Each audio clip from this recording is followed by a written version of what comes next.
When Trump was sort of stoking up hatred and racism directly regarding you, were you ever frightened? Yes. There are many occasions over the last 4.5 years where I've been frightened. I think if I'm being brutally blunt, when you speak to Muslims around the globe, many of them have felt frightened over the last 4.5, 5 years, because what people don't realize is it isn't just Trump.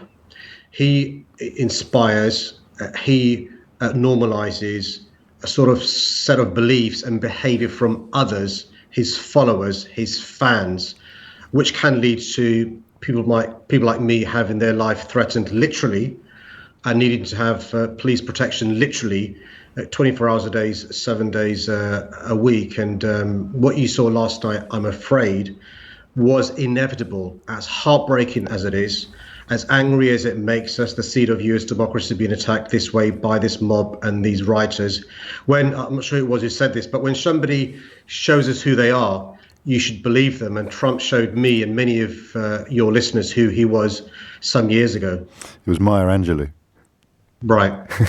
Well, so it's one of my favourite quotes. I've already used it today. That's the only reason why I'm giggling. So, I mean, when you say it was inevitable, it became inevitable when he lost the election, because I think we're probably still a bit too relieved to recognise that if it wasn't for the coronavirus, he probably would have won. And it may be too early to ask you this, but what would the next 5 years have looked like, the next 4 years have looked like if we were looking at a second term?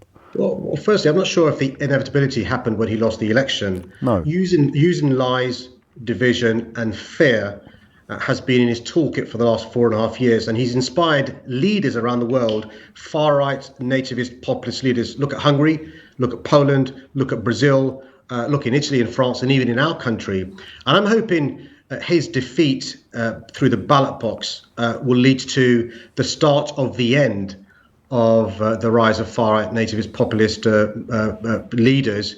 My concern is if in a country like the USA, there isn't a smooth transition of power between a loser like Trump and the winner, Biden and Harris, what will happen in countries like Hungary or Poland or Brazil when they lose their elections, as I hope they will?